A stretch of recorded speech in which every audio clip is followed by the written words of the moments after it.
How are you, Mataji? Namaha. भीष्टं स्थापितं येन भूतले स्वयं रूपः कदा माह्यं ददापि स्वपदान्तिकं वन्देऽहं श्रीगुरो श्रीयुतपदकमलं श्रीगुरूर्न वैष्णवांश श्रीरूपं सागरजातं सहगण रघुनाथान्वितं तं सजीवं सावधूतं सावधूतं परिजनहितं श्रीकृष्ण चैतन्यदेवं श्री राधा कृष्ण पादान सहगण लीला श्री विशाखान्विताता हे कृष्णा करुणा सिंधु दीन बुंदे जगतपते गोपीशा गोपीकांता राधा कृष्ण नमोस्तुते तप्त कांचन गौरांगे राधे बृंदावनेश्वरी वृषभानुसुते देवी प्रणमामि हरिप्रिये वाञ्छाकल्पतरुभ्यश्च कृपा सिन्धुभ्य एव च पतितानां पावनेभ्यो वैष्णवेभ्यो नमो नमः। श्री चैतन्य प्रभु नित्यानंद श्री अद्वैत गदाधर श्री वासादि गौर भक्तल वृंद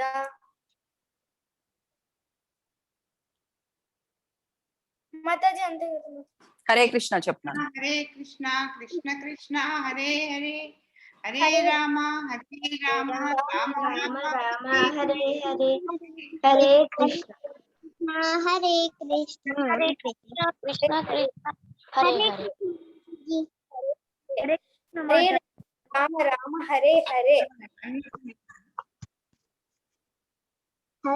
हरे చదివేటప్పుడు ఇది కానీ శ్లోకం కానీ గబగబా చదవాలని చదవద్దు. నెమ్మదిగా చదివిన కరెక్ట్గా చదవండి. నెమ్మదిగా చదవండి, ఏమవుతుంది మనకి. Okay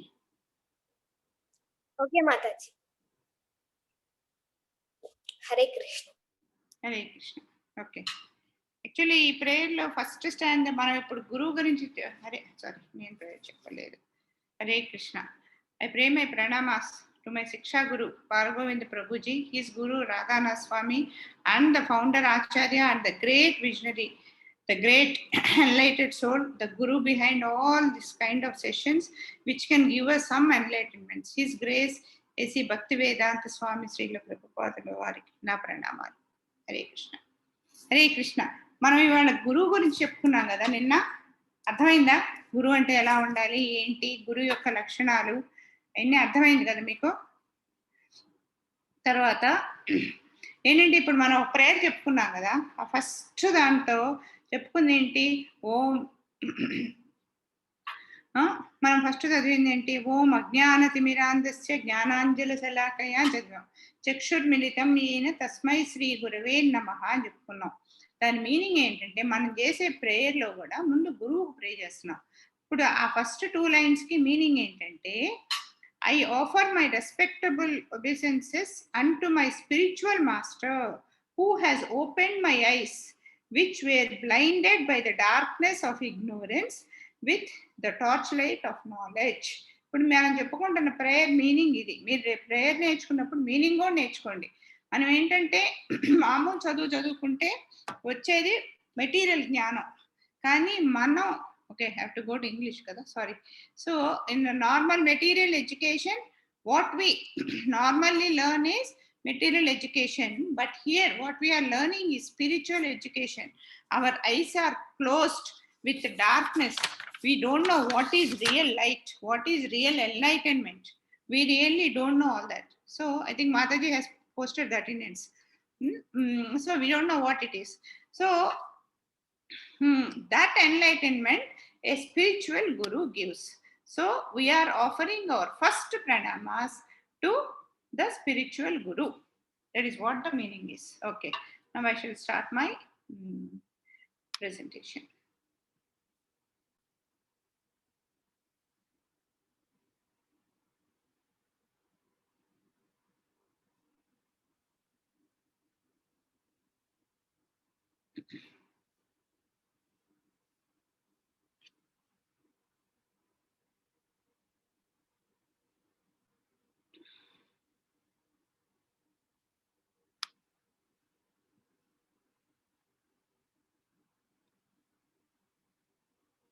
Where am I? Hare Krishna. Where is my screen? Yeah. Okay.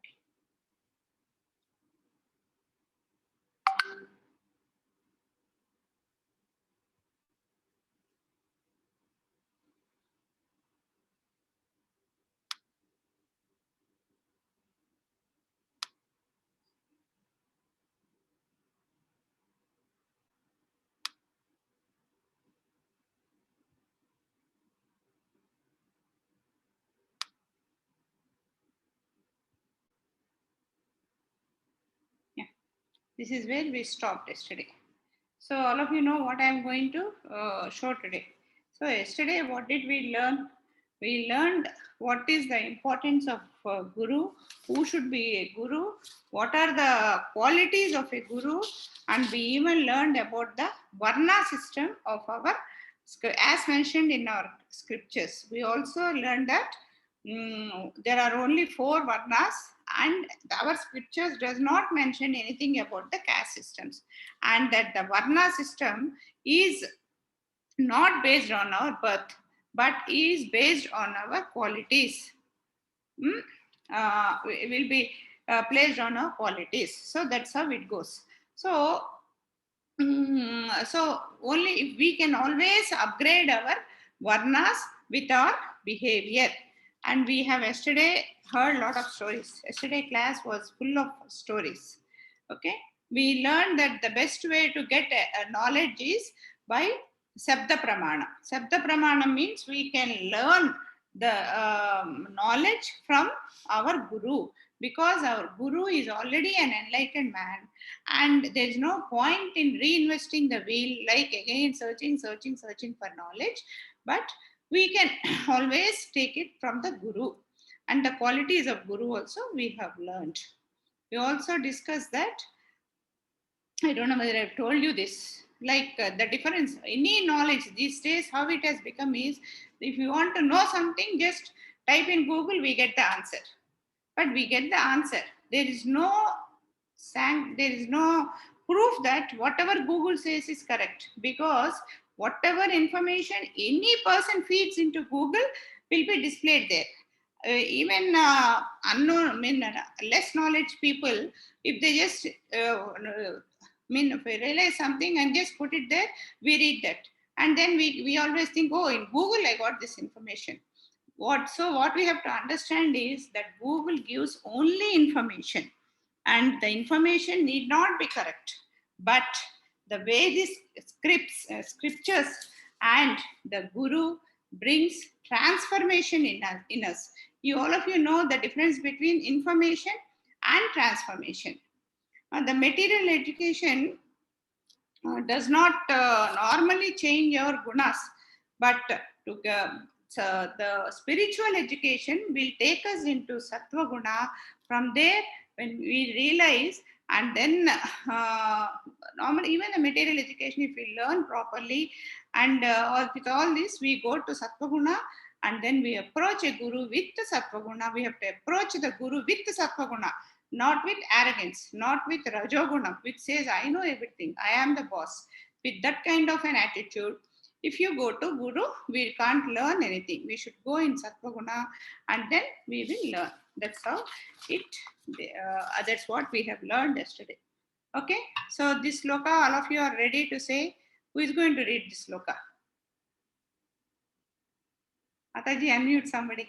Everybody knows this sloka, including me. Hare Krishna, Mataji, unmute somebody. Vanshika. Yeah. Cheyettavamma nuvu. What is this sloka? Somebody has to tell. Your Bhagavatam 5.5.18. Yes, Mataji. Yeah. Gurur na sasyat, swajano na sasyat, pita na sasyat, janani na sasyat, daivam na tatsyan, na patischa sasyan, namo chayetya samupeta mrutyum.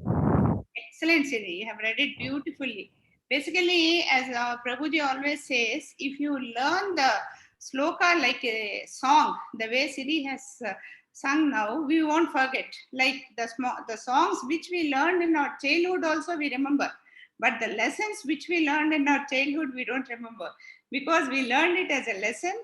And the song, we learn it. One, there is a rhythm in it. The rhythm itself brings us memory. And also, we develop a lot of passion towards it when we sing something.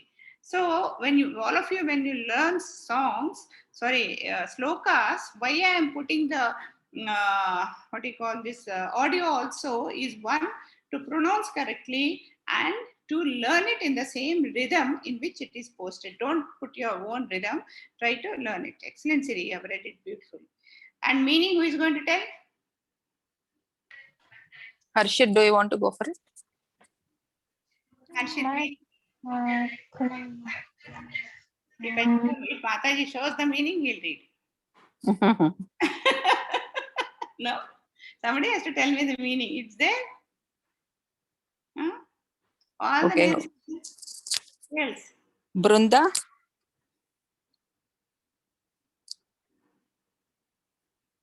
Brunda, you can unmute. All of you know. Brunda, you raise your hand. They all raise their hands thinking I would display it. No problem. Now somebody has to read that. It's okay if you tell it in your own words also. If you can tell, you may tell in Telugu also, no problem. Yeah, you can tell. Yeah, Harshit wants to tell Mataji. Okay, Harshit, yeah.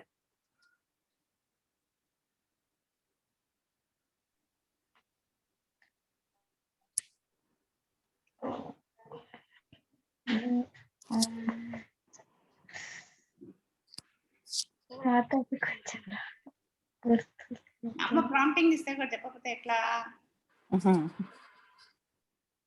Okay, then I'm. Yeah. One who cannot deliver his dependents from the path of repeated birth and death should never become a spiritual master, a relative, father, mother, husband, and a wife, and a worshipable demigod. Where is wife there? Okay. No problem. I'm only joking. So, here understand one thing. If we take up a responsibility, see, all these are responsible positions: a master, a relative, a father, a husband, a mother, and guru. These people, what their main aim is, a father should never think that my son should study very well and earn crores and crores of money, or a mother also should not think like that. A relative also, like whatever knowledge he has got, he should disseminate with all his people. Only if a person, when we stand in a position, only when we try the others to deliver us from the dependence, from the cycle of Janma Mrityu Jara Vyadi, from the repeated cycle of birth and death, only then he can be considered as a guru, or he is never fit for his position. That's what it says. This is a very important sloka. I want everybody to learn this. Okay, what next? Okay, next, this sloka, we have to understand the meaning properly. Okay, can somebody read this?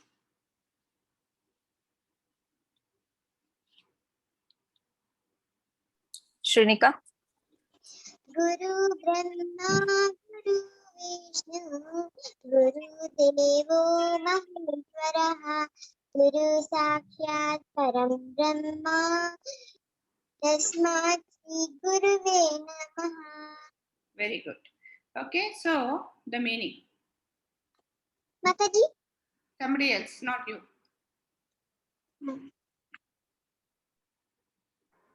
Brunda, are you able to unmute now? Yeah, Brunda. Guru is verily the representative of Brahma, Vishnu, and Maheshwara.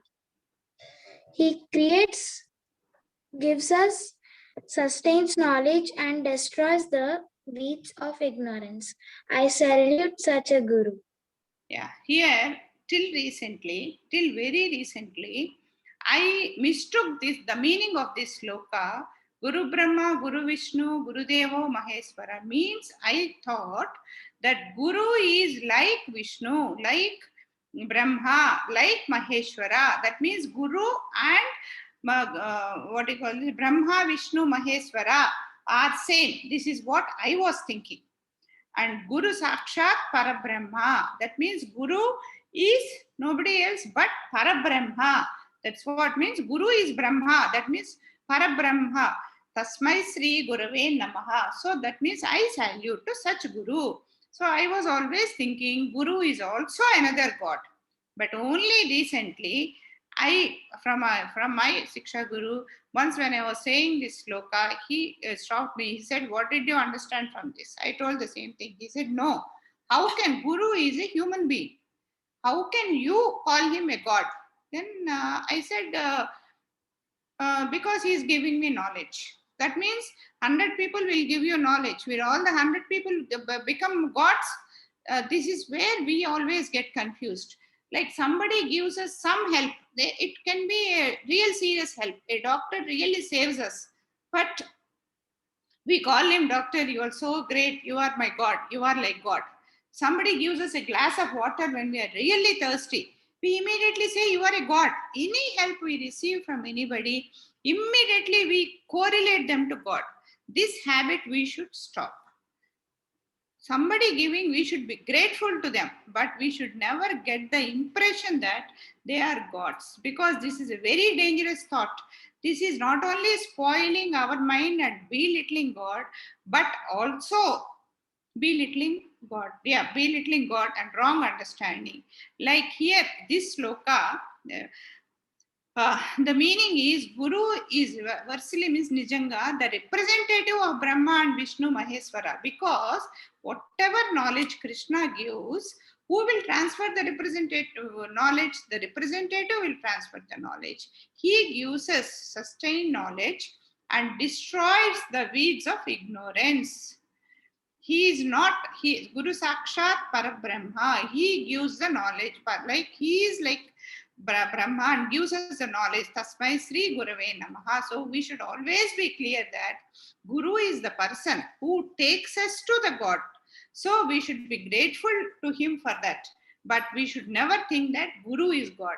But one thing understand, suppose at our level it won't happen. Suppose our Guru and God, both of them come together at one time.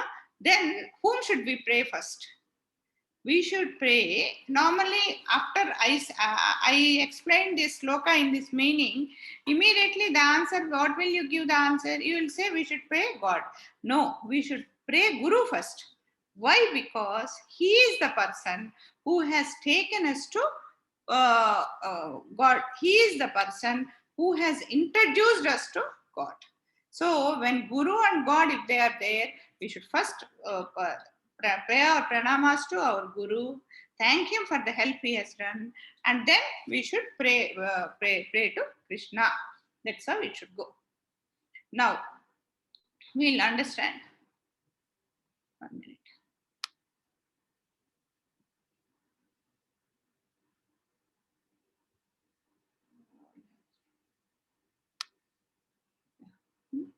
So, types of gurus. So we are saying Guru, Guru, Guru.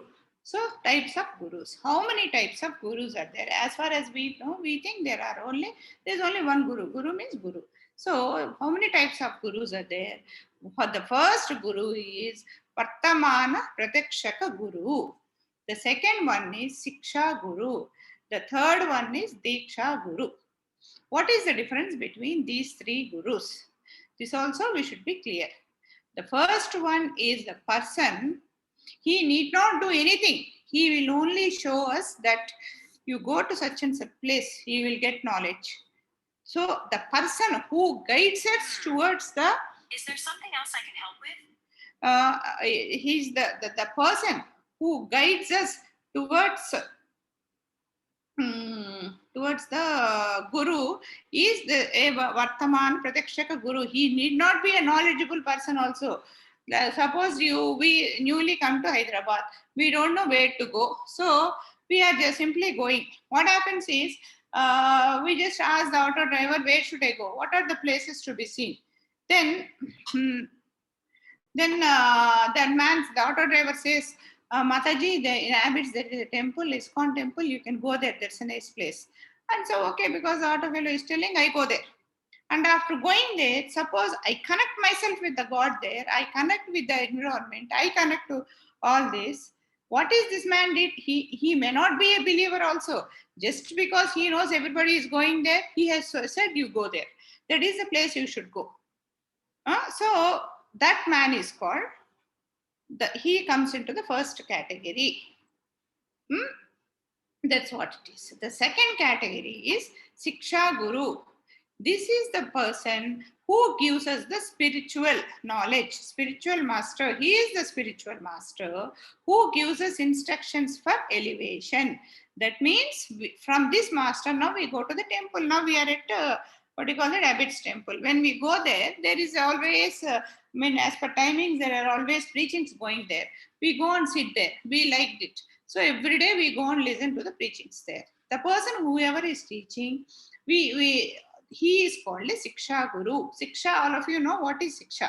So he is the Siksha Guru. So the first one, there will be only one person who guides us to the Guru, towards the God. The second one makes us understand who is God and all the information. And the third one is Diksha Guru. He is the person, once we get some spiritual knowledge and get enlightenment, and then, and I'm so happy all of you have started the chanting. So if suppose all of you start chanting 16 rounds a day, every day for 3 years, and then follow the 4 regulative principles and get some basic knowledge, we can take Diksha. That will be from highly spiritual persons. They'll be like whoever is there, or whoever is a brahmachari, or they cannot become Diksha Gurus. They will also have to be very highly enlightened souls. That person will give us Diksha. So whatever we do, so whatever we do, so Chaturya is disturbing me. She's putting all monkey faces there and I'm getting disturbed. Okay. So whatever we do, when like a Diksha Guru, when he gives us Diksha, what he said is, whatever sins we have done till now are taken away by a Diksha Guru. And so then we become clean. Like our name also will be changed. Our Balgovind Prabhuji is there. His original name is his official registered name is not Balagovinda Das. But when he has taken Diksha, he was named by Radhana Swami as Balagovinda Das. For every male, they will put a Das behind, because we are all servants of Krishna. So we have to be Dasulu. So they put it so that our arrogance does not increase. Every time somebody asks, what is your name? I think for females they put Dasi. Dasi agar Mataji, Dasi Devi, Dasi. Yeah. For females they put Dasi, and for male they put Das. That means whenever, suppose I take Diksha and I am given some XYZ name, the name will follow by Dasi. So when somebody asks what is your name, I have to say XYZ Dasi. That means every time I remember myself that I am a Dasi, I am a servant of so and so. So when the Diksha Guru gives us Diksha, he takes away all the sins. He is so powerful that he can absorb all sins, and he makes our slate clean, with a presumption that in future we are not going to do any more sins. If we do sins, the Diksha Guru also gets certain problems. So we should be very careful after taking Diksha. There's one thing. And the first one, Vardhama Pradekshaka Guru, will have only one, because only one person will show.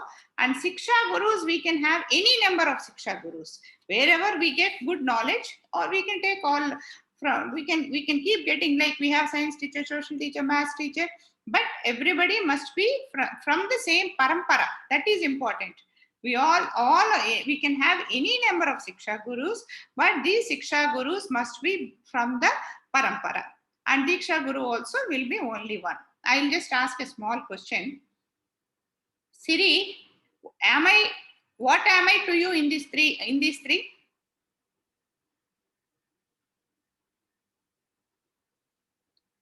What am I to you in these three?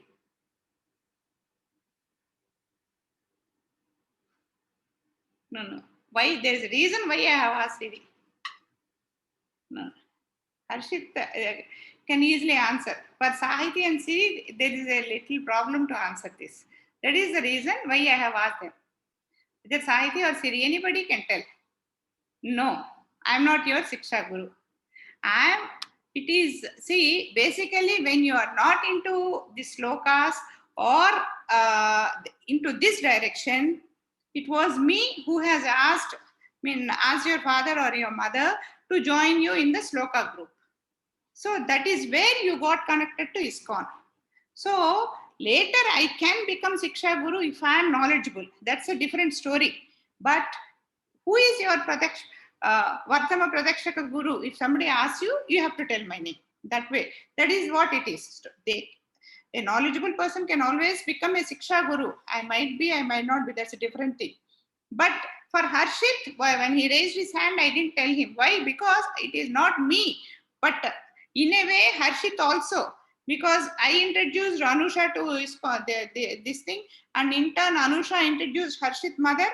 And that's how Harshit has come. So that way, but even then Anusha will become the Vardhama Pradakshaka Guru. That is how it goes. So for Siri and Sahiti, I will become the first category.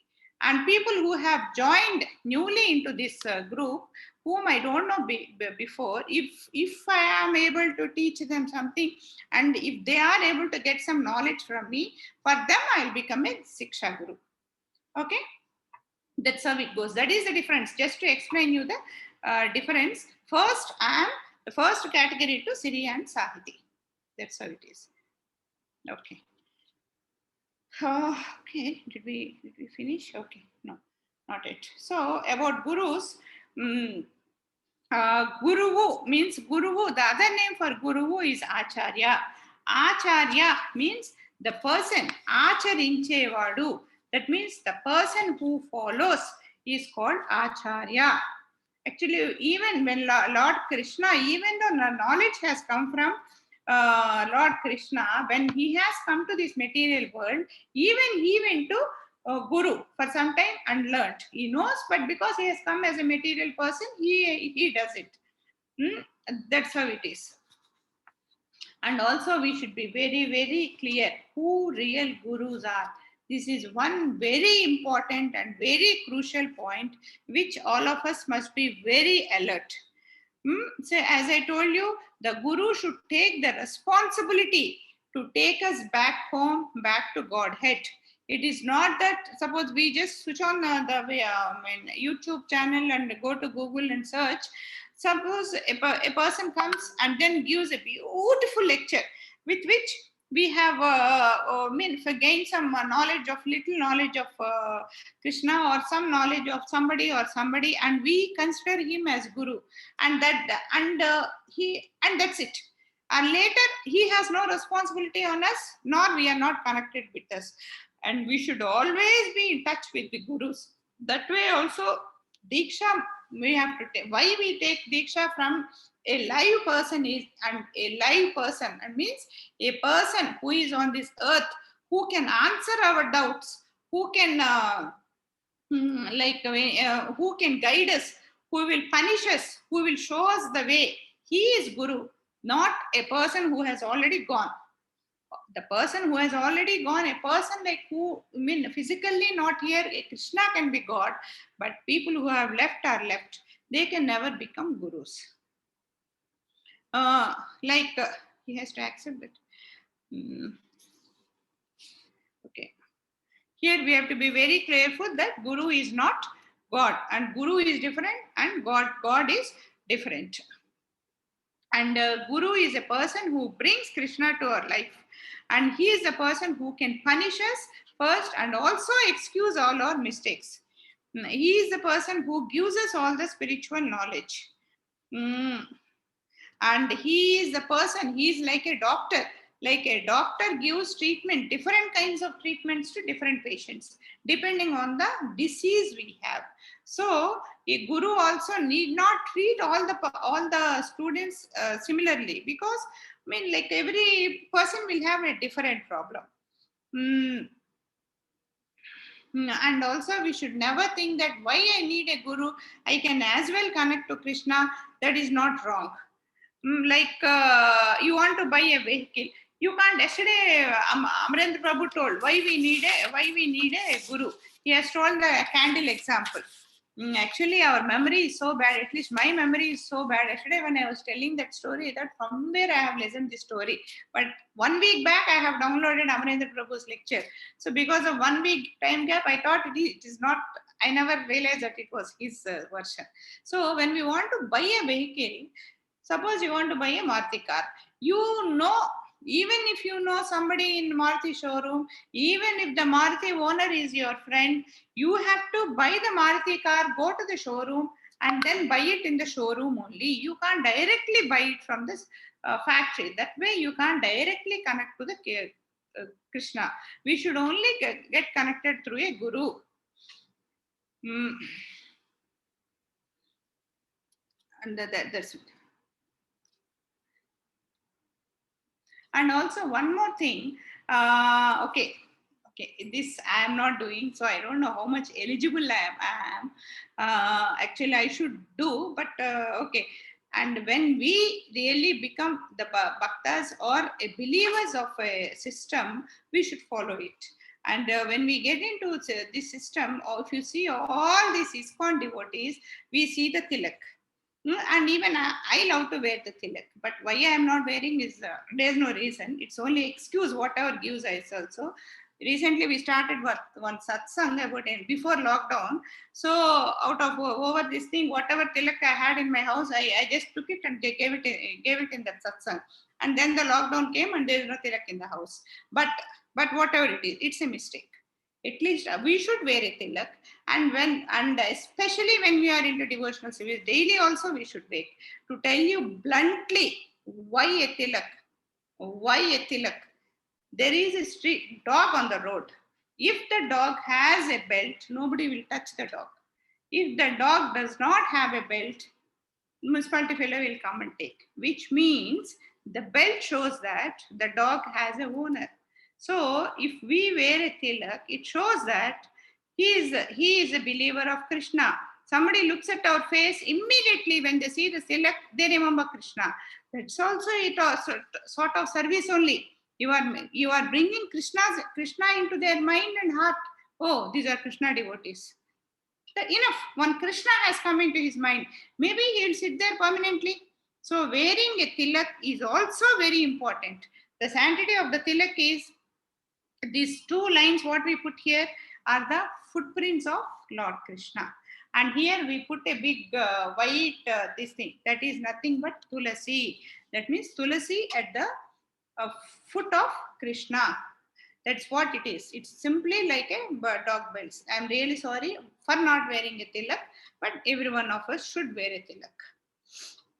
And also, we think if I put a tilak, everybody will think that I am a devotee, I am like this, they will not. Let them feel bad. What is there to feel bad? We should be proud of ourselves. When somebody asks, who is your father, who is your mother, are we feeling ashamed? Even if our parents are failures also, we say we are their children only. That way we should never feel ashamed.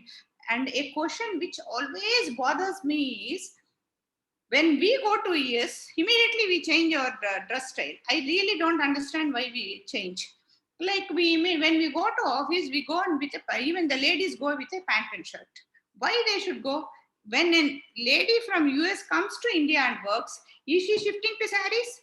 Or is she shifting to any of the Indian dress? She won't shift, but we do it because everybody gives 100 excuses. Something is cold there, it is that. No, it's only a complex. We feel we are inferior. Because of that complex, we try to imitate. So always feel proud of yourself. Proud of means not false ego. It should be a ego, proper ego, not false ego. We should always feel proud of ourselves. We are Indians, we are Hindus. This is our religion, this is our culture, this is what our script, forget all this. This is our scriptures. Our scripture says A person must be properly dressed. So be dressed. We should be like that. Even, okay, it might be a small thing. When I went to US and I was there for 3 months, I was just getting bored and didn't know what to do. So I just joined into some MBA college in one university and I started going. So everybody said, you're going with a sari? I said, yes, this is not now, but 10, 15 years back. That time also, yes, this is what I wear every day. So this is how I will go. Why I should change my attire at home? And that's how I got. And then I have a friend in US, she is a doctor. I asked her once, why all of you would change to these dresses? Is it wrong to go to your hospital in a sari? She said, no, it's all our complex only. There is a senior doctor in my hospital. Like, okay, this friend of mine is of my age only. For her only, she was senior. From that age, it seems she was working in that hospital for 30 years. Every day, she only goes in a pattu sari and a big tilak. Nobody questions her. Nobody says anything. But we can never do. That means here I'm not saying, I'm not criticizing everybody, but be proud of your culture, be proud of your scriptures. Yes. Even when I go for walking, everybody says you wear a chudidar. I can, but why I should wear? When I'm feeling comfortable with my sari, when I can walk with my sari, I'll wear shoes. That gives me comfort for walking. Why I should change to a dress? This is a question which I can never answer. So I said, there's no point. Okay, if I do a yoga, fine. I understand. I can have to wear a chudidar. Otherwise, others will have problem. Okay, so that is what it is. So always be proud of your culture and your scriptures. Follow the scriptures. Okay. So next, also be very careful. I told you yesterday, anybody, any guru who claims himself to be a god, just discard them. Just discard them. Because gurus cannot be God. In actually, when Prabhupada was establishing ISKCON newly, that was a very big movement. So when the movement was going on, he was building a lot of temples. When the temples were getting constructed, what happened is one Sishya, out of over anxiety or out of too much of love on Prabhupada, what he has done is in the temple, he has built one more temple and put his statue there. And then when Prabhupada has come, he was surprised. What is this you have done here? He said, no, you are our God. Then he said, please remove this man from ISKCON society first. Because he is with us behind me and doing all these things. He claims himself to be a disciple of my disciple. And then he does not understand the basic concepts what I am telling. What is the fun in he having it? So I don't want him to be anymore in ISKCON. So a guru should never, and the danger here is, we talked about this while we are talking about yoga. When we call somebody a god, immediately the ego will go up. And then that's where everything ends. So he thinks he's a god and then he will do a lot of things. We see in papers a lot of Babas who establish kingdoms and on whom a lot of cases are booked and who have run away from the country itself. When I was talking to one thing about one person, I think, what is his name? Nityananda, I think. He a lot of cases here, and then he ran away to Saila Island, and he's owning island, and he says that is Kailasam. And he has a lot of devotees. Some devotees, they just give away their children to him, like small kids like you. Those devotees, he teaches the devotees so much of Siddha Sektulu, which even those pure boys does not know. If you just call the boy and says, what is Padmavati in Hyderabad wearing now? He will say she is wearing a yellow sari. Why? He only has that power. He has developed that power. Because of that, we will think, oh, this man is so great. Even his bhaktas are able to do. But is he delivering all his devotees to Goloka? Is the first question. That is the first question. First of all, he won't go. And whomever we follow, like we get into a flight going to Delhi and say, take me to Chennai, will it take? It can't take. It will only take you to Delhi. That way, we should adopt a guru who has plans of going to Goloka so that we can also go along with him. He will guide us how to go there. Okay, and also in the lighter sense, I'll tell you one more story. Once, I think it was in Prabhupada's tenure only, one man has come and said, I'm so great, I'm so great, I'm so great, I'm God. So he said, okay, you are God, no doubt, you are God. And so that day he told his Sishas, give this man very good dinner, excellent dinner you have to give. So that man was very happy and he ate dinner very well. Full stomach he ate. And then went and slept in his room. So they locked the room from outside. And next day morning, he got up and started banging the door. Open the door. What is the hurry? You stay there. After some time, we'll open. No. I have to urgently go to the washroom. Arey, you are a god. You can't even control your senses. A person who cannot control your senses, how can you become a god? That was the question. He said, no, Mahaprabhu, I am no more a god. I agree that I am not a god. And then so we should understand the difference between God and a human. What is that he can do, which a normal human body does requires? If God means he doesn't require all this. And once one man said, came and told Prabhupada, Swamiji, can you make me God? Then Prabhupada said, okay, why God? I'll make you greater than God. Oh, that man was very happy. He said, okay, what will you make me? Then he showed a photograph. That photograph, Yashoda Mata was taking a stick and beating Krishna, running behind Krishna. So that man was, he said, I'll make you like Yashoda Mata. See, you know, Krishna is a god. So Krishna is getting frightened of Yashoda Mata, even though that's a Leela. Krishna is running and Mata is behind him. So he said, see, Krishna is afraid of the Mata and he's running and she is behind. That means she is greater than Krishna. So I'll make you Yashoda Mata. And who is Yashoda Mata? Yashoda Mata is great devotee of Krishna. That is the reason why she was blessed and got the position of his mother, place of his mother. Because that was her wish. So that way we should never think that we have to become God or believe people or follow people who claim themselves to be gods. Okay. Next.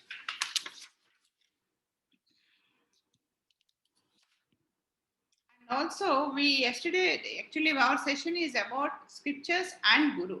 One more thing also, we have to be very careful.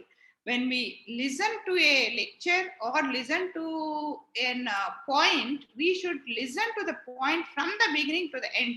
In between, we just doze for some time and get up and then listen to one point and say, this point is nice, and we should never take it like that. Because for this, I'll tell another small story.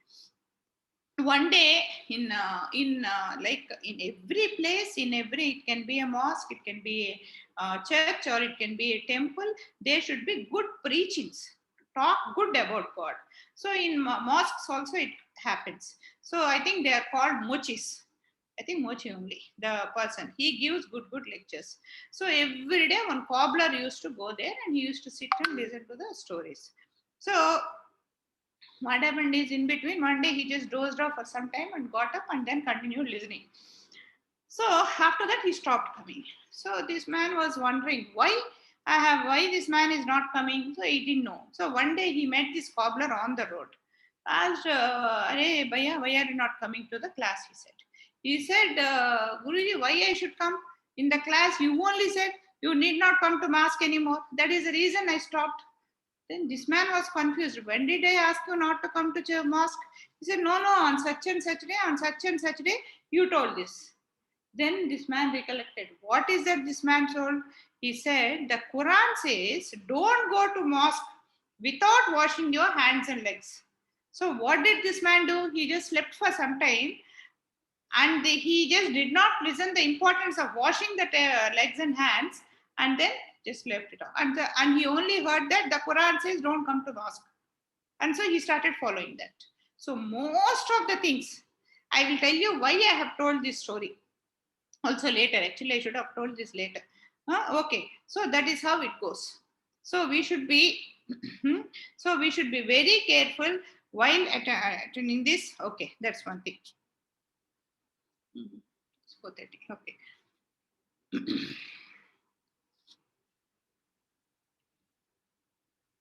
Okay, and also when we change our path like this, we'll have lot of problems.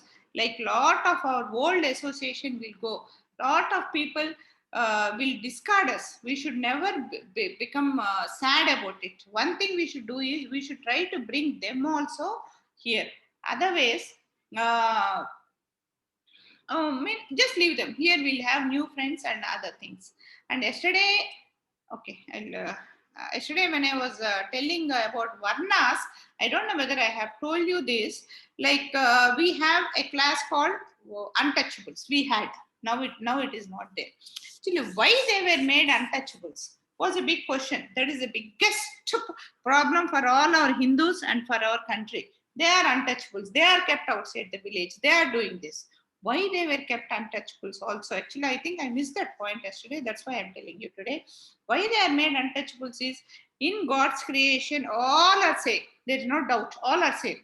But why they are made untouchables is they are the people who have developed certain bad habits, like taking alcohol and eating meat and things like that. So if they are left into the village, what happens is the association, we were discussing about ABCD. So the association, suppose there are 10 good children and 2 bad boys come and join them. There are 2 chances. The first one is the 2 bad boys can become good, or these 2 bad boys can give the habits to another 3-4 good boys in the class. So both the chances are there. So why in the olden days they have done is, that kind of people, they have mark them as a separate group, and those people, so that they don't spoil the environment of the village, they were kept outside the village. It is that simple. And nothing that there are any untouchables because of their birth. It was all done because of the habits there. Okay, now,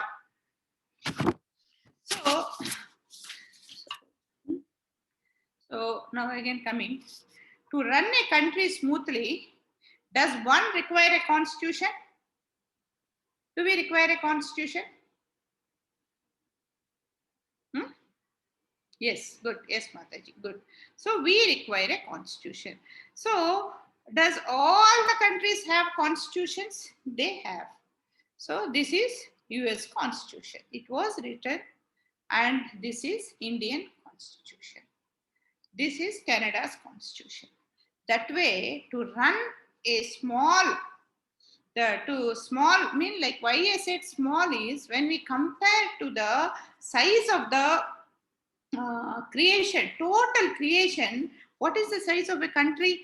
And this constitution is also meant for only human beings. It mostly does not apply for animals, trees and other things, because we really don't value them. But the creation is for, the creation means everything is included. All 84 lakh species are included. To run such kind of huge establishment, does not a constitution required? Will not God, Lord Krishna, write a constitution? He will write a constitution. To run the entire creation, is no constitution required? Yes, it is required. What is that constitution? That constitution is nothing but dharma. So the constitution which will guide all of us how to go about is called dharma. So let us understand what is dharma. So our favorite Amarendra Prabhu is coming. Hare Krishna. The next question asked is, what is dharma? Very important question for every spiritual aspirant. In the present world that we live in, we find that dharma is translated as religion. But we must understand, dharma is not religion. Religion is something that's man-made. Dharma, or the path of spirituality, is something that's intrinsic, something that's innate in all of us. Now, the word dharma is very nicely described in the Srimad Bhagavatam as dharmantu sakshat bhagavat pranita. The words of the Lord and the injunctions which take us close to the Lord, that is dharma. Now, how does a layman understand what is dharma? Dharma means our eternal occupational duty. Examples? Think about something that's supposed to be sweet, right? You think of a nice halwa, for example. Now you anticipate that the halwa is supposed to be sweet. Now you taste that halwa and that's spicy, for example. We have no imagination because we have never had a spicy halwa. But just imagine a halwa to be spicy. Would you really like that halwa? Would you really think that the halwa is doing justice? No. So the dharma of the halwa is to be sweet. And when it is not doing its dharma of being sweet, what type of halwa is it? Similarly, the dharma of something that's spicy. Think about something that's spicy or pungent or bitter, for example. You think about something like that. And if that is not according to its intrinsic nature and acts really off, then we would understand that that's not worth it. It's not doing its intrinsic nature. Think about a tube light. A tube light or an electric bulb is supposed to just give light. Now, if that doesn't work, what type of tube light is it? Because the intrinsic nature of the electric bulb or the tube light is to give light.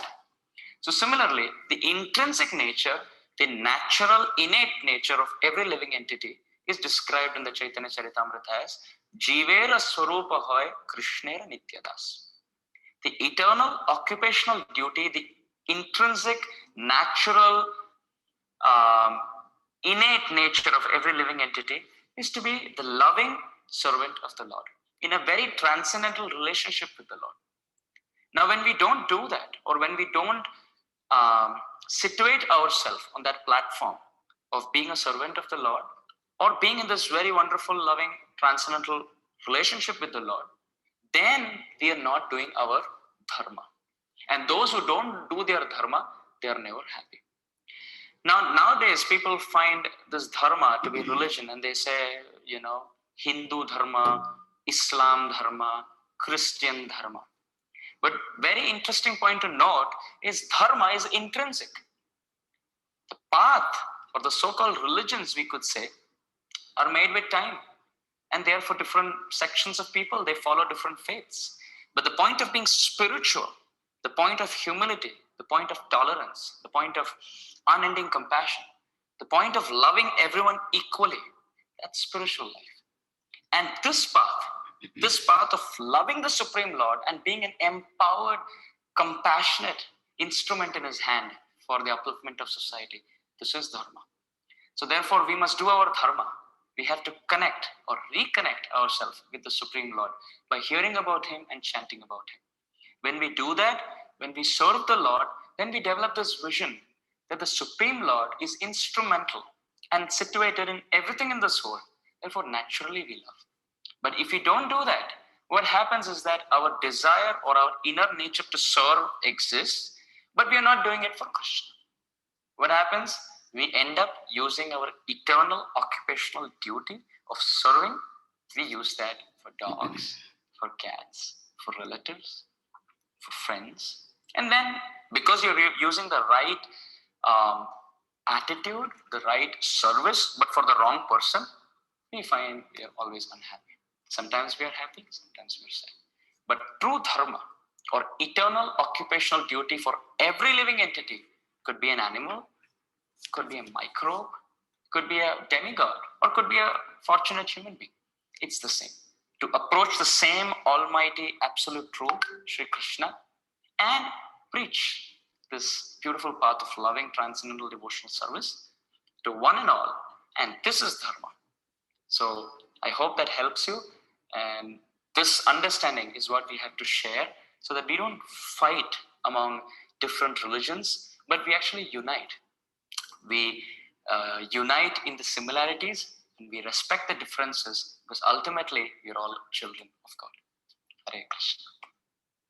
Hare Krishna. So I think all of you understand what is dharma.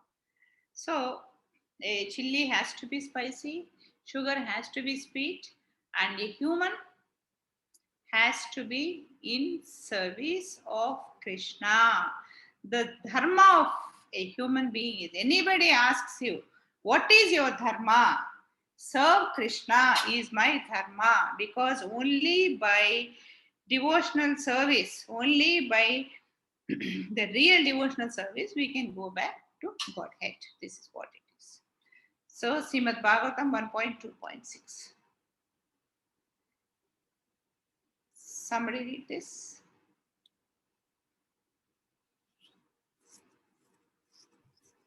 Chaturya.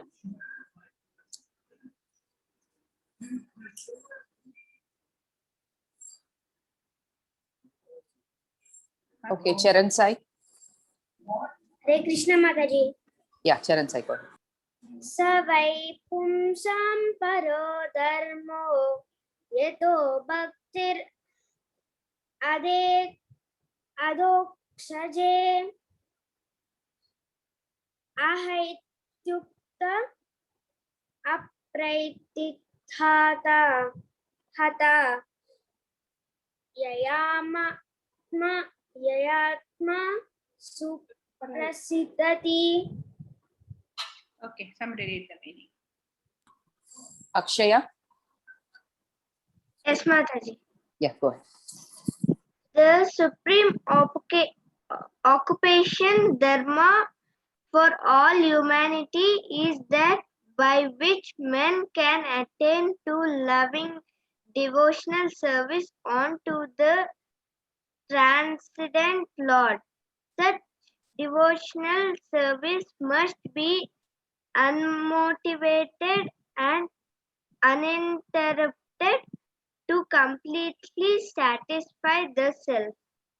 Okay, so here what understand is dharma, the supreme occupation of all human beings. But wait, what happened? What happened to my screen?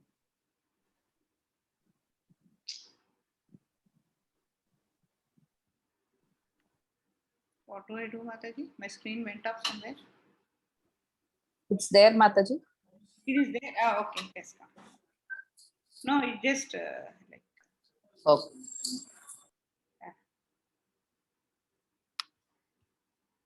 the supreme occupation dharma for all humanity is that by which men can attain to loving devotional service unto the transcendental Lord. Such devotional service must be unmotivated, uninterrupted to completely satisfy the self.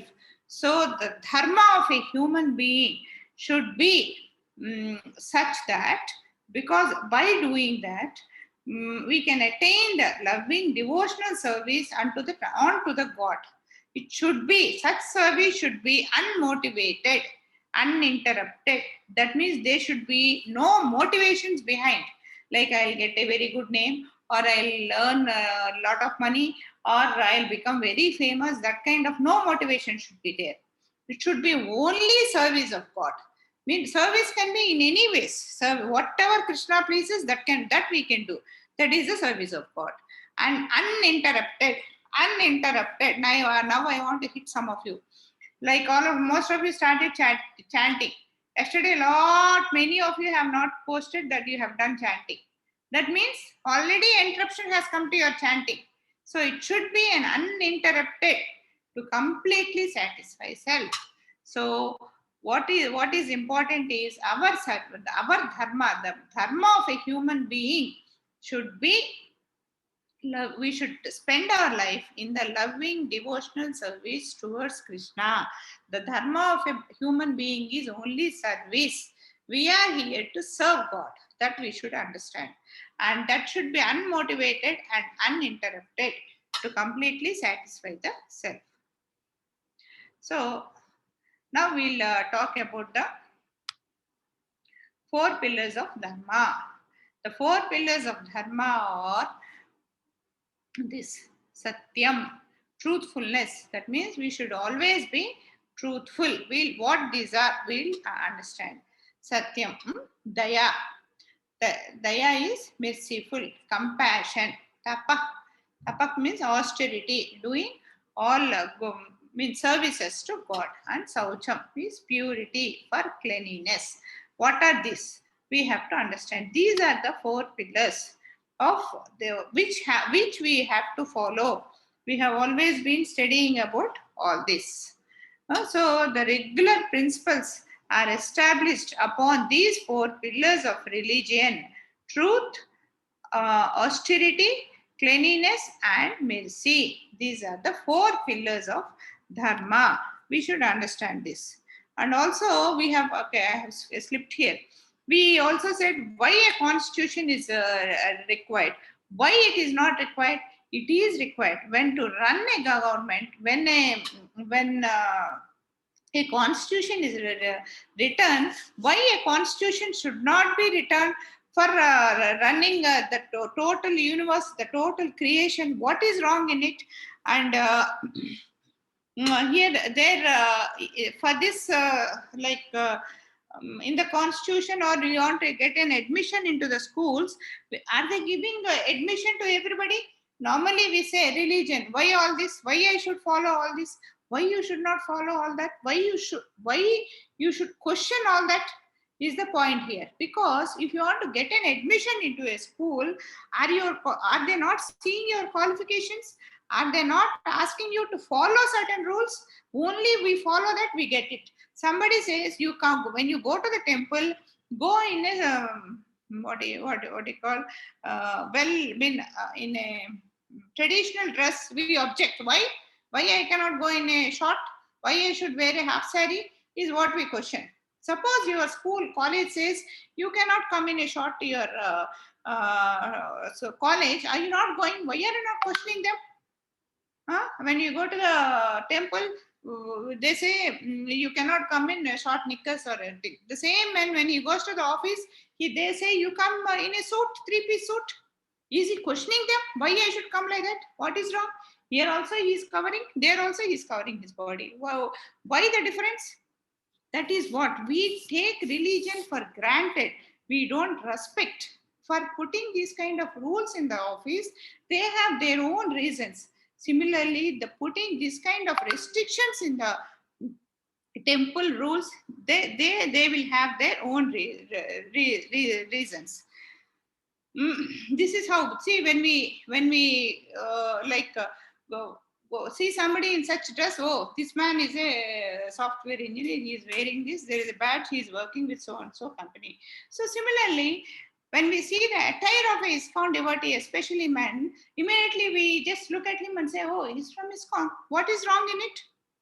It has to be followed. What is wrong in it is the question here. Why I should follow is not what it is. What is wrong in it?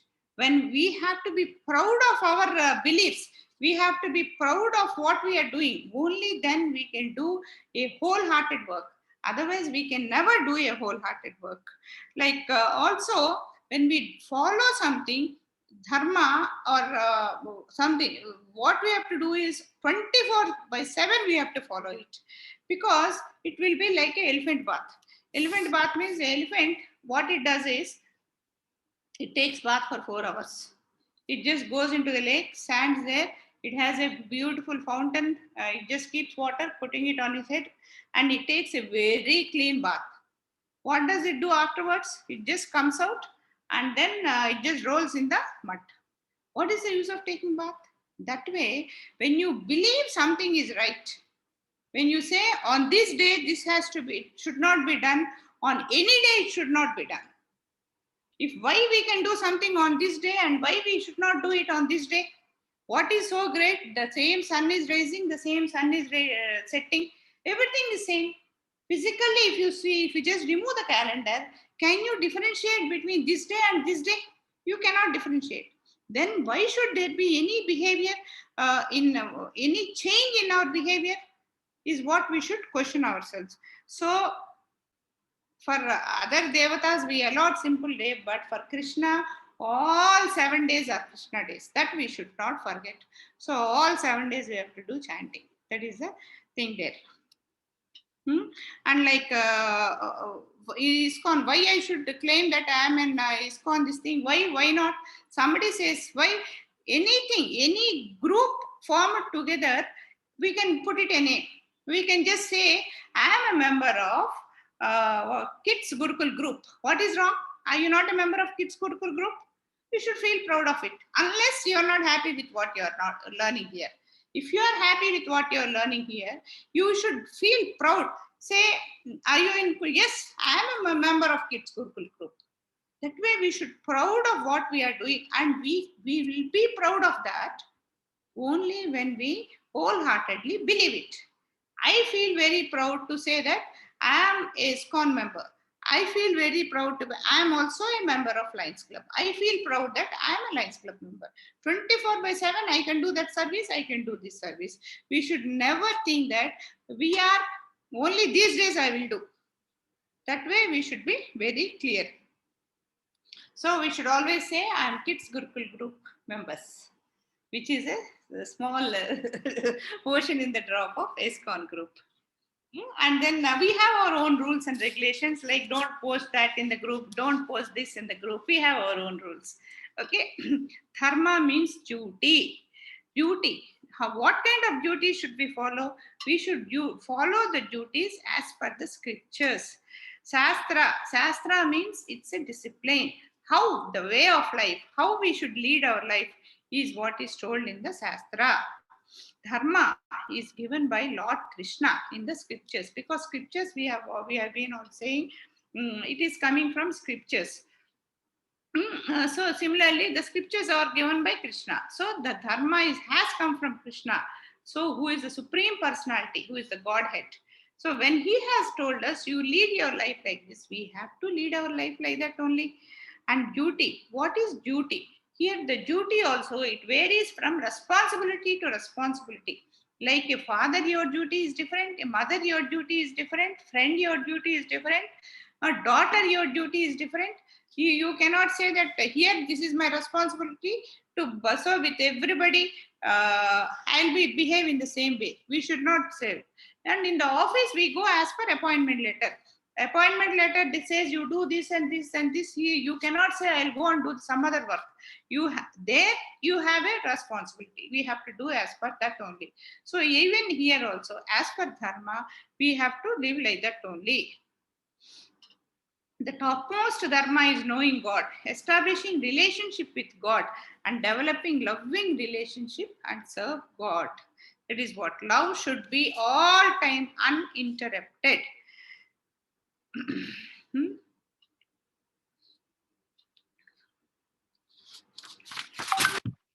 So now we'll come to this point. So now we are saying, we always say, and the major problem here with Hinduism is, what they say is, in Hinduism there are a lot of rules and regulations. There are a lot of restrictions and a lot of things to be followed and things like that. But we have to understand one thing, all these things are still there in Hinduism because our original scriptures are not changed. Understand this. And whereas when it comes to the other religions, the original scriptures which are written there are changed. People who have come later have changed it to the way they like. That is where those things speak something different. So we have to, yesterday I told you, when a guru says something, we have to ask him. We can ask him in the sentence. When you get a doubt, you can always question him, saying, from where are you telling this? So let's understand certain things. So here Christianity has got these 10 commandments where all the rules, regulations, this is the original scripture of theirs. So, and similarly, Islam also has Quran. And our Hindus, we have our Vedic understanding, because I didn't put any book, because Vedas are so huge, they speak the same thing, but it's not from one book, there are many books. So here, what does Christianity say? They say, thou shalt not take any other God except one God. They never said, you have to pray Jesus Christ only. We have to be very careful here. See, basically these days when conversions are being made, what are they saying? If you don't convert to Jesus, Christianity, you are going to go to hell and that's it. That's what they say. But the original, in the Christian, in the 10 commandments, it is said you have to pray one God only. It is never said you have to pray Jesus only. It can be any God, one God. Quran also says there is no God except one God. There is no God means there is only one God, it says. And we have been talking all this. Krishna says, I am the God. I am the source of everything. Krishna is also saying the same thing. So all the three tell the same thing. And again in Christianity, they say, thou shall not give false testimony. That means you should not speak lies. You should not give wrong opinions, or you should not teach wrong things. That's what Christianity says. And Islam also says the same thing. They invoke a curse of God if they lie. That means if you lie, you will get the curse of God. That means don't lie. That's what they say. Bhagavad Gita also says, don't be. That means the sattva, the tamogunam which is there is what it is. What are we saying? The people in tamogunam are always speaking lies.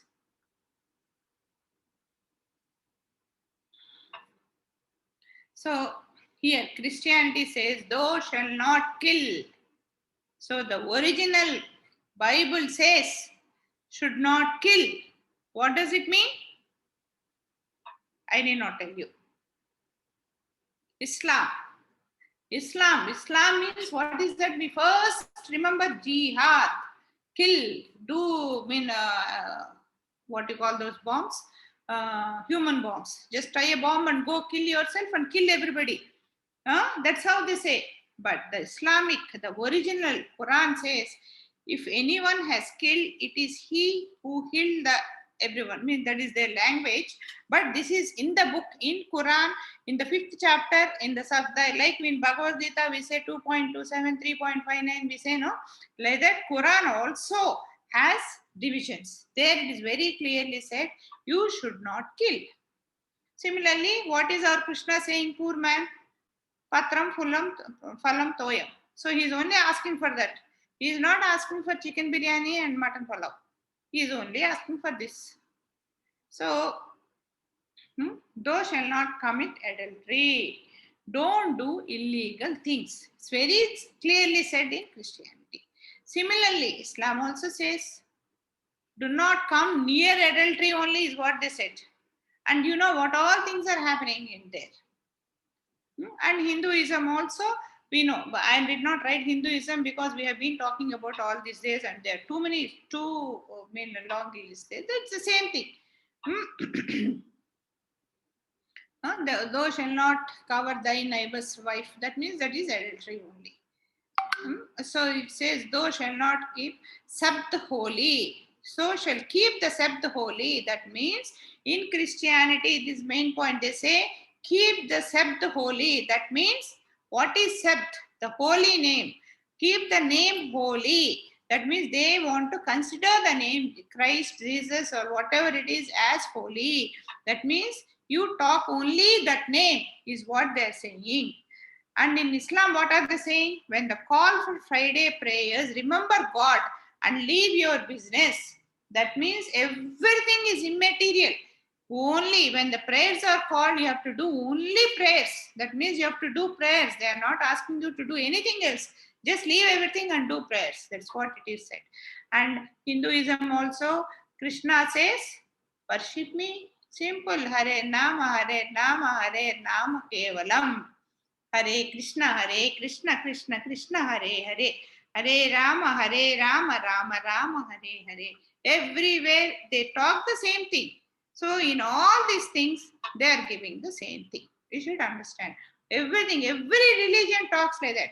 Because, but what happened is later, slowly, they have rewritten the books and then they changed everything. So the 4 pillars are the 4 regulative principles. Instead of writing Satyam Daya Saucham, I have put it this way. So what are these 4 pillars? No meat eating, no gambling, no intoxication, no illicit relationship. This is what the 4 regulative principles are. When these 4 regulative principles, we should discuss what the other religions also say. So if you do this, what happens is, if you do meat eating, what happens is it increases the negative tendency and cannot understand spirituality. We have learned the other day that when we land up into fear or tensuous situation, lot of bad hormones, poisonous, not hormones, what you call, enzymes are developed in our body, which even are, they're poisonous and can harm. So similarly, poor animals also, when they are being killed, they develop those things. So what happens is, immediately, they die with those hormones and we eat them. When we eat those poisonous things, our mind also gets spoiled, and we are what we eat. And we have also discussed that our body is not for designed for non-vegetarian. So that is what is no meat eating and no gambling. Why no gambling is here? The reason is, what is gambling? Gambling is nothing but we should earn money in a rightful way. We should do a rightful job and get money. But in gambling, what are we doing? It's a luck. And most of the time, these gambling houses are cheating. They know how to cheat, how to attract people, how to make them get addicted to it. So to do that, once we get, it's an addiction. Once we get into it, what happens is we are looking at easy money, horse races, gambling, lottery, all. What are we looking for? Easy money. Nothing in this. Remember, all of you, in my children's childhood, I used to tell them, one doctor used to tell my son, he used to go, every time he goes to a hospital, he used to ask for a syringe. My son used to ask, doctor, please give me a syringe, because he used to bring that and then pull water and throw all in all the houses. So the doctor used to give only when he has taken an injection, because the doctor did not want to give a syringe what he has used for others. But he cannot tell all that to the small boy. He used to say, nothing in the world is free except parents' love. So you take it. So if you want a syringe, take an injection. That's how we used to say. That way, nothing in this world is free. So even God's love also is free, which we don't realize, to which we have discarded. To get that back, we are working hard. So if we want free money, easy money, what we do is we get into wrong thoughts, everything we get into wrong procedures. So that will be a bad habit. And intoxication, no intoxication. We lose discrimination between good and bad. See, now itself, when we are, say, like in our normal senses itself, what are we doing? When we get angry or when we do something, we lose our mental balance and we forget what is good, what is bad, and we talk all sorts of wrong things, and we do wrong things. Why? Certain that anger is generating certain bad hormones in our, because of that internal generated bad hormones itself, these things are happening. When we take something extra from outside, it is not only spoiling our health, we are forgetting what is good and what is bad. When we forget what is good and what is bad, what happens? Naturally, anything bad is more tempting. Just understand, eating, just see what is that which is tempting for the tongue. If you just forget all this and see whatever is bad for the health. Somebody was telling me, whatever attracts you to eat fast, whatever is tasty for your tongue, if you analyze, that is bad for your health. Unless, okay, we get into spirituality or understanding or knowledgeable, then we might lose interest on that. But in normal sense, whatever is bad is more tempting. So that way, what happens is, the moment we start drinking, if you see outside also, if you read the paper also, most of the cases, most of the crimes, what are happening, people are totally drunk. 99% only they happen because the whole day they sit and drink and do all sorts of things, and then they lead to criminal actions because of the drunken state, or because they want to money for drinking. So these are the things. This is how it spoils our mental ability. And this also, what does this do? See, if you have relationship which are legal and which we can proudly say that this is a relationship, I have friendship with them. I have no friendship with them. I am making friendship with only good. I am not making friendship with bad. We can always be proud and happy. The moment we make our relationship bad people or a relationship which we should not do, even when we go to outside and come, you make a friendship with somebody who like normally parents does not like us making friendship with somebody who might spoil our character or who might put us in trouble that way. So what we do, we immediately come home and say, mother asks, where did you go? Nowhere, I just went out here. I was just walking on the road. Or you give another good friend's name and say, I went to their house. That means that is where the bluffing starts. That is where the wrong tendency starts. So any day we have to do a thing which we can proudly say, I have done it. I have done it mean like no need of hesitation. What did you have for lunch? I should not look like this. What did I have my lunch? I must clearly say, I had dal, I had vegetables, I had curd, I had ghee, I had a sweet, I had a rasgulla, I had everything. You can a lot of things. So that way, anything like that. What is your salary? You should not look like this because you don't know what your salary is. Today you go and play in the club or do something, you don't know how much you are going to get or how much you are going to serve. So you can't say what it is. And every morning you get up tension. Today I'm going to go for a horse race and play. I don't know whether I'm going to win or not. Like that. If you have a cool and calm job, you get up, take care of yourself properly, go to office, work peacefully. If you just follow the 4 regulative principles, you'll have mental peace. With mental peace, you can achieve things far, far, far better. The moment we land up in tension, we fail. You know, when you are under tension, when you go and write the exam, you forget a lot of things which you already know. When you are very calm and peaceful, even which you have forgotten once will come out. So always we have to be peaceful. If you have to be peaceful, we have to be very calm. We have to do all auspicious things only. And another thing, I should have made a slide which I have not made because of lack of time. And for religious purpose also, we say only in Hindus they have all these religious restrictions. In others, it's not there. Let us see. I have it, but I have not put it on the PowerPoint. In Christianity, in the section 1.29, it is said, "Thou shall not kill." We have read that. What does it mean? The elaboration is also given there. Then God said, I give you every seed-bearing plant on the face of the whole earth, and every tree that has a fruit with seed in it. They will be your for food. That means in Christianity, not Krishna, Jesus is saying the same thing. I am giving you seed-bearing fruits. That means he says eat only vegetarian. Initially, everyone was vegetarians only, but concessions were made for exceptional circumstances where there was no vegetarian food allowed. See, we are fortunate. We are born in India. We have such a fertile land. Everything is available everywhere. But other countries are not like that. There are some countries where 6 months of cold ice is there. That means there is no greenery, there is no food. That kind of, and people stay in deserts where also no water, no food. In that kind of exceptional states, Jesus has given some exemptions. Like in Islam also, Quran reference of halal. This halal, every day they eat halal throughout that Ramzan. But for halal also, what is said is, there should be nothing else to eat around. Only then you can eat meat.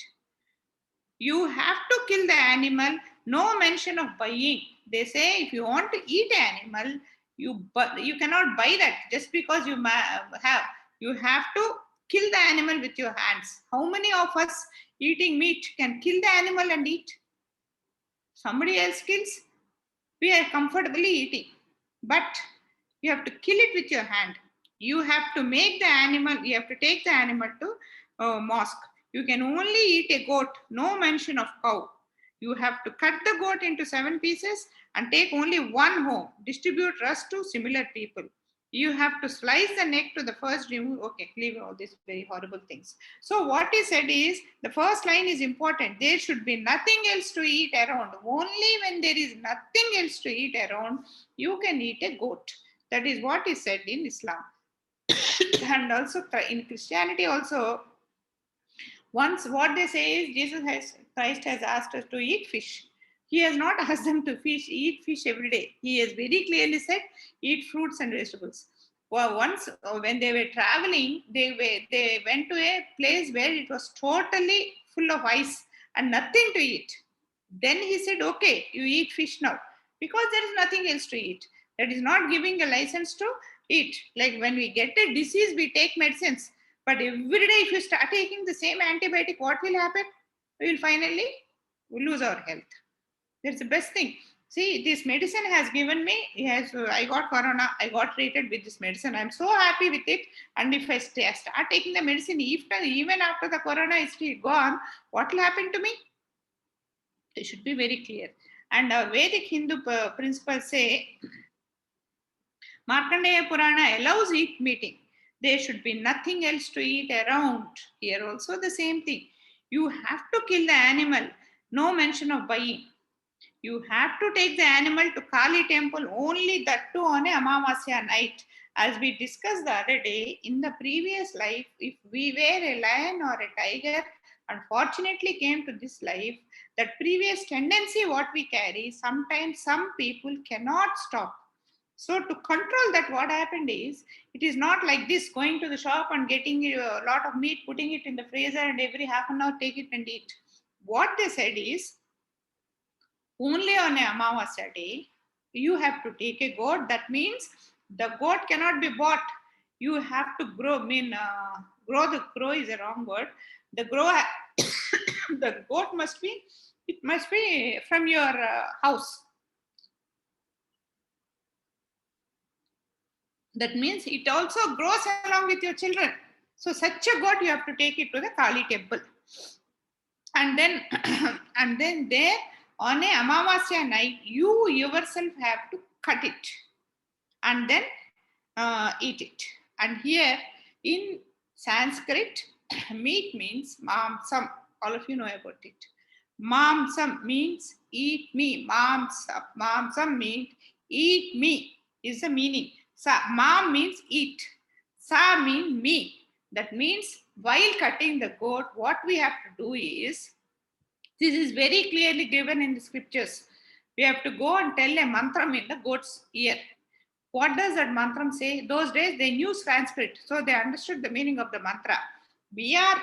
What the mantra says is, because I am not able to control my tongue, I am eating you. So I am giving you permission to eat me in your next life. That is what we are saying. And in English, what is mamsam? Meat. M-E-A-T, meat. Just separate that into two. Me, eat. English also it says me, eat me. That's what it says. That means you are giving permission to that particular animal to be reborn again, and that is going to eat.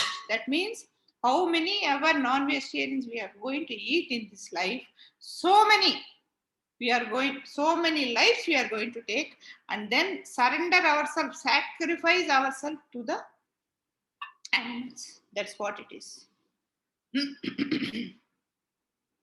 So I don't know if I was very harsh in talking this, but somehow I felt it's my responsibility to tell. So hope everybody takes it in the right spirit. So let us get back. So Bhagavad Gita, Mataji, can you please unmute somebody?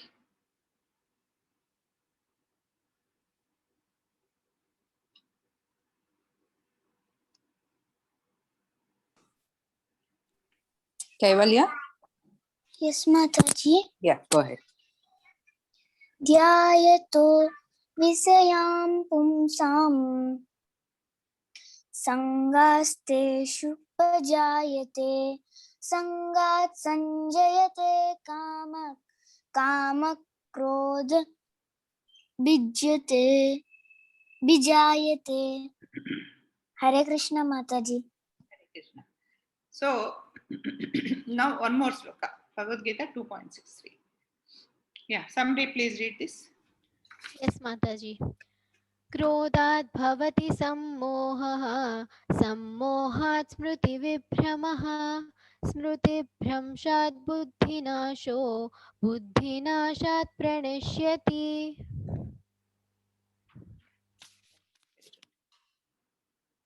Meaning, can somebody read the meaning? Krishna Mataji. Hare Krishna. Krishna Mataji, I'm Harshit. Yeah. While contemplating the object of the sense, a person whose attachment, lust develops, and from lust anger arises. Yeah. Somebody else, please read this.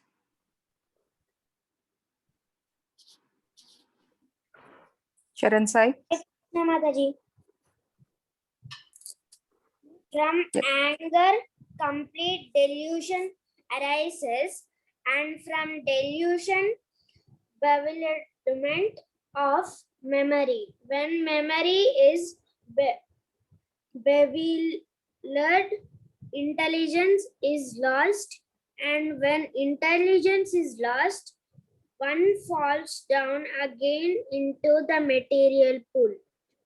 Yeah. Hare Krishna. Yeah. Hare Krishna. So here what we are trying to understand is why we are getting ourselves attached to various things and why we are also violating our dharma. And when we are talking about this food, understand one thing, we have very comfortably read, when there is nothing to eat, we can eat fish. When there is nothing to eat, we can eat a meat. But just question yourself, will a lion or a tiger eat grass if there is nothing else to eat?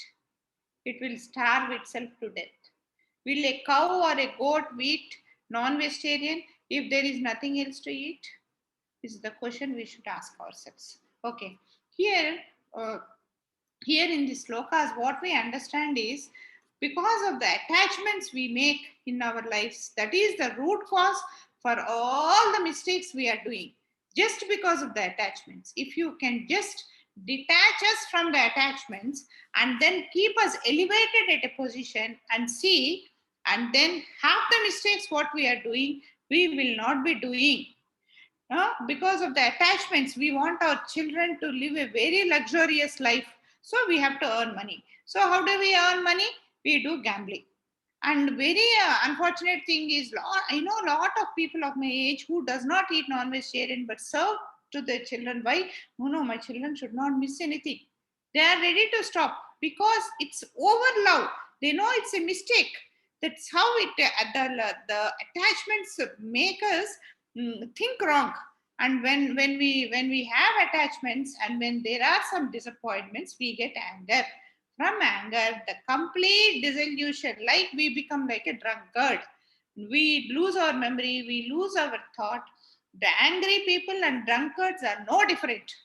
So if we want to follow the four dharmas, we should detach ourselves from, detach means not take sannyasam. We should know where to draw a line. What are our dharmas? What are our responsibilities?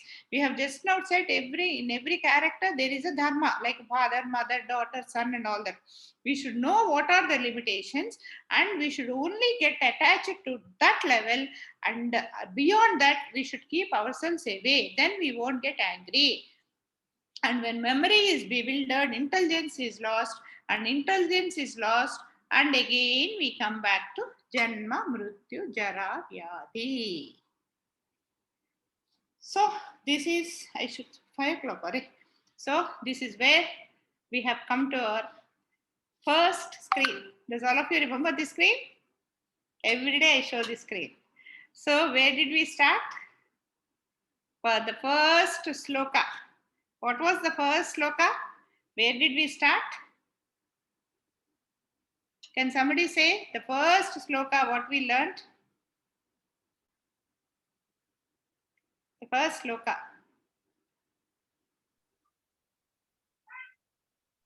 Mataji, unmute somebody. First, Kevalya, Yamini, Amini? Yamini cheppamma. No. Harshit, you want to go? Hmm. Yeah, Harshit. कौमारमाचरित्राग्नौ धर्मान् भागवतानिहा दुर्लभं मानुषं जन्म तदपि no अद्भुतमर्थदम्. It was the first sloka. No, what I mean is different. So this is the clue I am giving. Okay, you are right, Harshit. But what I mean is a different sloka. You are right. What is the sloka related to this? Yeah.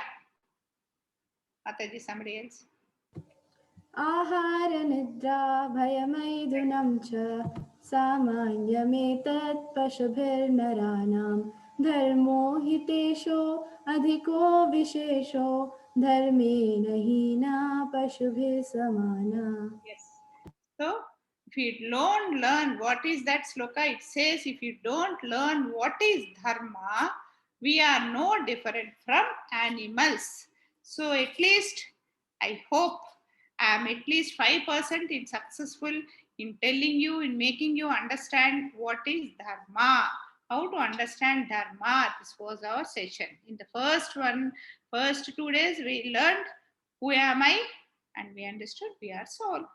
Second one, we said, why for me? Why bad things are happening to good and good things are happening to bad? Karma, that is what we have done in our previous life and this life, knowingly or unknowingly. Okay, does God exist? Who is God was the third session. Yes, God exists. Yes, God exists, and He is Krishna. Hare Krishna, Krishna Krishna, Hare Hare, Hare Rama, Rama Rama, Hare Hare. He exists, and we have to pray Him. Third one is what is real knowledge and what is the topmost yoga. Bhakti yoga is the topmost yoga, is what we have learned here. What is stopping us from getting the Bhakti Yoga? It was the next one. Our Trigunas. So we have to get rid of these Trigunas. We have to go to Sattva Gunam and from there to Saddha Sattvam. And that's how we can get rid of the Trigunas and learn what is Dharma. That is where it is. Who will teach us? Who will teach us? A Guru will teach. How to acquire spiritual knowledge, what we have learned. We have to acquire the spiritual knowledge from a Guru. This is what we have learned. Okay, this is what hope I could say something, communicate something, and this is the end of the session.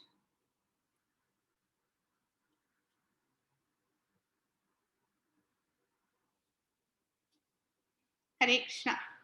So these 6 sessions which I have taken are over, and I'm really, I should say, I'm grateful to all of you for attending all these sessions regularly and responding to me, because if you are not there and if you are not showing so much of interest, and if you are not responding to my my questions or my quiz or whatever it is, I cannot continue. There would be no motivation, and I cannot continue this. So I am really grateful to Krishna and to my Siksha Guru for supporting me in all this, and grateful to everybody, and I can only say thank you very much, and I'm really grateful to all of you, and I hope to continue these sessions in a different format.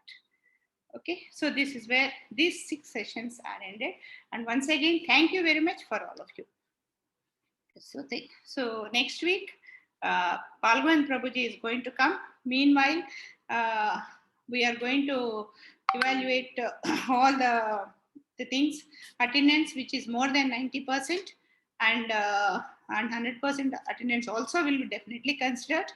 And next thing is the quiz answered. The top 3 names will be announced, and if any one of you don't get into think that you have done well and not into the top 3, please don't get discouraged, disheartened. It is a process of learning. Nothing, we don't lose anything, because if a test is conducted to me on all the classes which Bal Govinda Prabhuji conducts, I'll be in the top bottom. I know. I mean, bottommost I'll be there. But still, we have to learn. But we got an opportunity to learn, and we will all have to learn. So don't get disappointed. And what is slokas also, whoever have recited all the slokas, attempted to recite, their names also will be announced. And the new item which was introduced, the chanting, whoever is chanting regularly, whatever, any number of malas also will be considered and appreciated by Balgovind Prabhuji. So next week he is going to come. Next 2 classes he is going to take. But one more thing I have to announce here. What Prabhuji is saying is, he has conducted SSP 1 and Sataslokena Pandita 2 also has almost come to the 80 slokas, almost at the end. So he wants to, one class, he wants to invite everybody, all the students of both the Sataslokena Pandita group children, and then tell you what are the practical applications of the slokas, because he has told you the slokas and left it off there because of his prior commitments. So Prabhuji wants to tell you all what are the practical applications, how they will be useful to you, and why you have learned all that. That will be one session. Most probably that will be on Sunday. Saturday will be, Prabhuji will talk to you, all of you. By the way, I didn't tell you the main point. So my request to all of you is, okay, I'm happy all of you have attended. I want all of you to prepare for less than 5 minutes. It can be 2 minutes, it can be 5 minutes, but less than 5 minutes. Please see that it does not cross 5 minutes. Your understanding on all these 6 sessions. It is a test for me. Okay, so all of you prepare properly. So Balgovind Prabhuji is going to hear what I have told you. So please make sure that I don't get fail marks. So all of you, I'm going to announce all this in the group. So all of you, please, less than 5 minutes, just prepare. And then when Prabhuji is there, please tell whatever it is. It can be anything. It can be 1 minute. It can be 5 minutes. So all of you, please announce, please say whatever you understood. That is one thing. And announcing of gifts, all the prizes will be on Saturday. And Sunday will be talking about the practical applications of Sataslokena Pandita, learning of Sataslokena Pandita. So that's what it is. So shall we end here? Yeah. Mataji, Akshaya has a doubt. Yeah, Akshaya, Chapama. Mataji, God kuda Gurune kada Mataji. God Guru kadamma. God నుంచి knowledge వచ్చింది. ఆ knowledge మనకి గురువు అర్థమయ్యేటట్టు చేసి మనని God దగ్గరికి పంపిస్తారు. He is the ultimate Guru, but they should be intermediate లో ఒకళ్ళు ఉండాలి. నిన్న చెప్పారు కదా అమరేంద్ర ప్రభు, నిన్న చెప్పాడు కదా, you can't go and touch the fire, you need a candle to hold the fire. అది గురువు. మాతాజీ, అమ్మా, మనము అదే స్టార్టింగ్ ప్రేయర్ చేసేటప్పుడు శ్లోకాలో ఉంది కదా, శ్రీ చైతన్య మనోభీష్టం స్థాపితం అని. శ్రీ చైతన్య ప్రభు అంటే ఎవరు?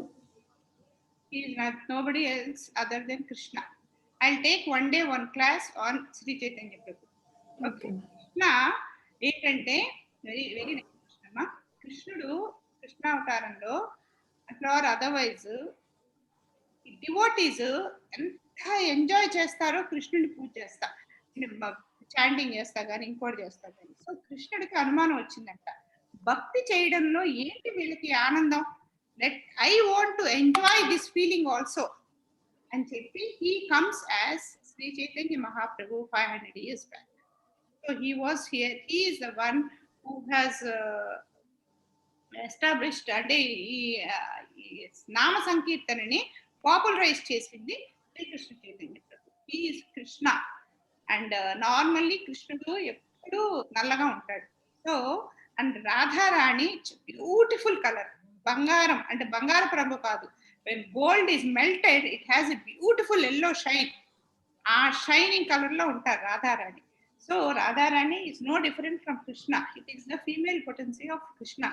సో రాధారాణి అందంతో కృష్ణుడు భూమి మీదకి వస్తాడు. ఆయన Sri Chaitanya Mahaprabhu 500 years he was here. And Mayapur అని ఇప్పుడు ఇస్కాన్ హెడ్ క్వార్టర్స్ ఉంది కదా, that's where Chaitanya Prabhu was born. Okay, this is a big thing. I very good అమ్మా. I one class I take on Sri Chaitanya Prabhu. So I have got already ఒకటి 108 మీద చెప్పాలి, ఒకటి చైతన్య మహాప్రభు మీద చెప్పాలి.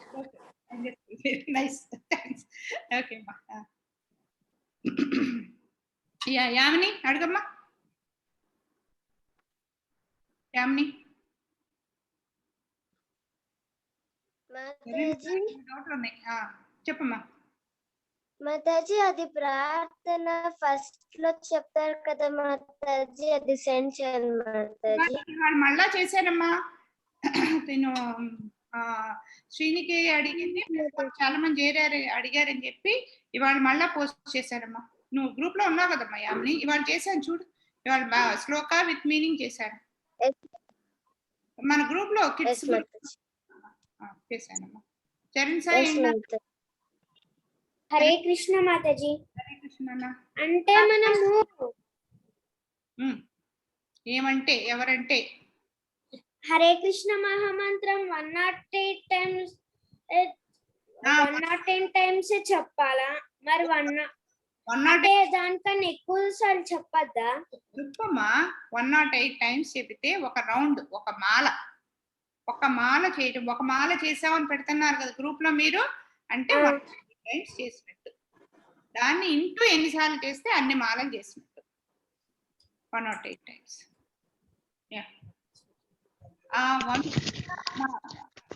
మాతాజీ అంటే ఏం స్పెషల్ ఉంది దానిలో 108 దానిలో? చెప్తానని చెప్పా కదా నాన్న నీకు. ఒక క్లాస్ తీసుకుంటాను 108 మీద. మేబీ నెక్స్ట్ సండే ప్రభుజీ తీసుకుంటున్నారు కాబట్టి ఆ నెక్స్ట్ సాటర్డే తీసుకునేది ఒక 1/2 hour. I talk about 108. Okay Mataji. Hare Krishna. Vamshika, are you not unmuted? I'm unmuted, Mataji. Mataji, today you told the player, no, Mataji. You can send that audio, Mataji, in the group. Audio పంపించమంటావా? Okay నమ్మా. I'll send the audio. I'll post the audio. Mataji, దీక్ష గురు అంటే అర్థం కాలేదు మాతాజీ నాకు. That's మనకి ఇంకా చాలా దూరం ఉందమ్మా అక్కడికి వెళ్ళడానికి. అంటే మనం ఫుల్ గా నాలెడ్జ్ తెచ్చుకొని రోజు దీక్ష అంటే you are surrendering yourself to a గురువు, where it is like taking a rebirth. ఇప్పుడు మనం ఎంత భక్తి చేసినా మనకున్న రూల్స్ రెగ్యులేషన్స్ తక్కువ. వన్స్ యూ టేక్ దీక్ష, you have to compulsorily do 60 rounds of chanting. You have to follow the 4 regulative principles, and you have to daily read the scriptures, and you have to daily teach somebody. ఇలాంటి పనులన్నీ చేస్తా ఒక గురువు గారి దగ్గర మంత్రోపదేశం తీసుకోవడం. He will give a new name. అప్పుడు అక్షయ అని బెటర్, నీ పేరు మార్చి వెనకాల దాసి అని యాడ్ చేస్తారు. అప్పుడు you will be called by that name in this society. Okay, అది దీక్ష. మనకు చాలా దూరం ఉంది అది. Okay, next anything else? పంచిక అడిగావమ్మా నన్ను? యా, అడిగానట్టున్నావు కదా. Yeah, you asked about the shloka, right. Next 3 participants raised hands. Yeah, Yamini, right, you got it, no? Right. Next. So నేను నెక్స్ట్ వీక్ టైమింగ్స్ ఏంటనేది ప్రభుజీని కన్సల్ట్ చేసి నేను పెడతాను. We shall meet that time. Okay. Yamini, you gave a thumbs up or you have raised hand? Yamini, you have to unmute yourself.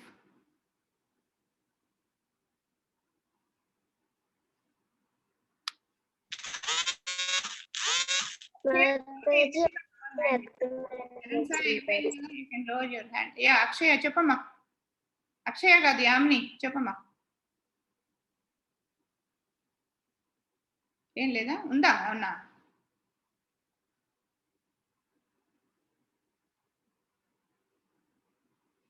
Yamini ఎక్కడ? యామిని ఏం లేదు Mataji. Okay, okay, right అమ్మా. ఇంకెవరైనా ఉన్నారా? Anything else or shall we close? మాతాజీ, మాతాజీ, అమ్మా Mataji, Prabhuji will come Saturday and Sunday. Mataji. Yes. Are you in Shloka group? Yes, Mataji. Okay, then which second? SSP 2 మొన్న 75 శ్లోకాస్ చెప్పావా? 1 లో ఉన్నారు మాతాజీలో. One lo na Srinika. Shrinika, Vanshika, one lo. Okay, Vanshika I know. Yeah, these both are sisters, Mataji. Shrinika and Vanshika. నాకు తెలీదు. Yamini I know. Srinika అయిపోయిందా Srinika? You completed 100 slokas? In first Mataji, Oh, very good. Excellent. I have finished Mataji. Okay, mama. ಸರಿ అయితే. ಹೇಳ್ತೇನೆ ఇంకా ಅವತ್ತು ಮಾಡಿ 100 ಶ್ಲೋಕ ಹೇಳ್ಕೊಡ್ತಾರೆ ಕೂತ್ಕೊ ಅಂತ ನೋಡಿ ಅವರೆಲ್ಲ ಸೆಕೆಂಡ್ ಗ್ರೂಪ್ ಹೋಗ್ತಾರೆ. Okay, shall I close? Yes, Mataji. అట్లానే మీకు కూడా క్లోజ్ చేయబుద్ధి కావట్లేదుగా ఉంది. Okay. Right. Hare Krishna. Once again, thank you very much for attending all the classes and participating and giving me a chance to learn more by talking to you. And I thank my Siksha Guru, Balgavand Prabhuji. And finally, I'm very sorry. And the support given by Sumana Mataji is really very great, because the technical support or whatever it is, she was very regularly, in spite of her lot of commitments, she has really supported me a lot. So you will, from 1 week later, you will see here Sumana Mataji's Bhagavad Gita classes, fantastic classes. She really tells beautifully with PowerPoint presentation, so that you will enjoy. Along with you, I will also enjoy. Thank you, Mataji. Thank you very much. Thank you so much, Mataji. Hare Krishna, Sumana Mataji. Mataji, next week she is also going to tell us stories. Hare Krishna, Mataji. Hare Krishna, Sumana Mataji. Hare Krishna, Ma. And closing it. Hare Krishna. Okay, Mataji.